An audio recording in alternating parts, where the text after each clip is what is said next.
Milli kadr yoxdur. Prosesin içərisində aparacaq milli kadrlar yoxdur. Mən məsələləri siyasətdə fərdləşdirməyin hər zaman əleyhinə olmuşam. Amma milli kadr nədir? Bəzən bu milli kadrı mən dəfələrlə efirdə deyirəm, anlayışını doğru götürmürlər. Milli kadr təşəbbüskar və təəssübkeşə deyilir.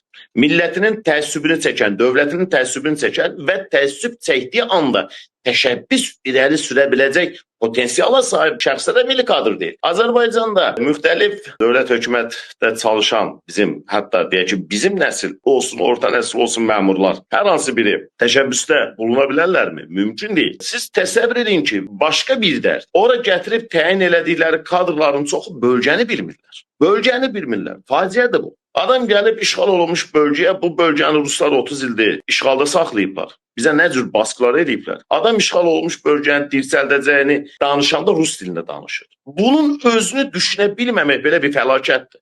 Təsəvvür edirsiniz 30 il evindən, eşindən didərgin düşmüş adamlarınla sən onları bura qaytaracağını deyirsən və orada onlarla rus dilində danışsan, hansı ki onlar ruslar işğal edib. Erməni maşadır, nə erməni? Yəni demək istədiyim budur ki, məsələnin mahiyyətində duran çox ciddi faktorlar. Məsələn, mən baxıram o bəzi nümayəndəlikdə olan şəxslərə, çox az sayda bölgəni bölən insanlar orada ciddi kadr postlarında otuzdururlar. O da söz sahibidir.